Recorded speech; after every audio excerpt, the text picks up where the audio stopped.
একদিন আমি আমার বউকে শুনিয়ে শুনিয়ে কবিতা আবৃত্তি করতেছিলাম। বাসায় আমি বসে আছি, লাগছে বড় একা।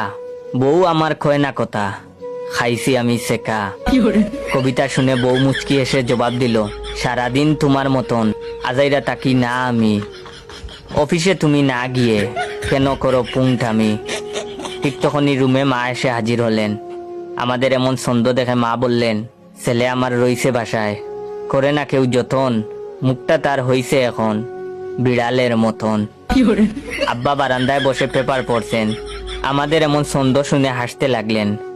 আম্মার আগেই বাপ নিয়ে বলল, মনে পড়ে সেই কথা, চুবাইলাম তোমায় বিলে, তখন কিন্তু তুমি আশিকের মতন ছিলে। আব্বা মনে হয় কিছুটা লজ্জা পেলে সেই টপিক বাদ দিয়ে পরক্ষণেই বলল, অফিসে না গিয়ে জয় বাসায় রইছ কেন বসে, আমি কিন্তু উঠলে গালে দেব চড় কষে। দাঁত খুঁচাতে খুঁচাতে রুদেলা রুমে হাজির। সেও বলল, ভাইয়াকে একা পেয়ে দিচ্ছে সবাই বোকা। ভাইয়ার মুখ চিকার মতন লাগছে বুকা শুকা। সবার এমন ছন্দ শুনে আমি শিহরিত। রুদেলাও দেখি কম নাই, এই হতচ্চারি ছন্দ পারল কেমনে।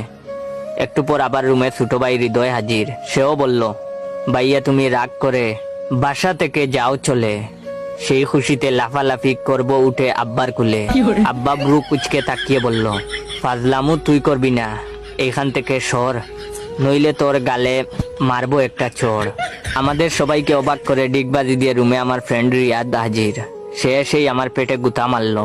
তারপর বলল, সবাই এত বক্সে তোরে, লজ্জায় যা মরে, সেই সুযোগে 40 খেয়ে ঘুরব গুড়ায় চড়ে।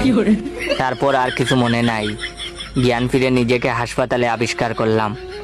ডক্টর আমাকে দেখেই বলল, তোমার পরিবারের সন্ধ্যের মেলা, এই যে দিলাম ওষুধ, খেয়ে নিও 3 বেলা। ভিডিওটা কেমন লাগলো অবশ্যই কমেন্ট করে জানাবেন। আর হ্যাঁ, ভাইয়ের পেজ ফানি মামাকে ফলো দিয়ে রাখবেন। ধন্যবাদ।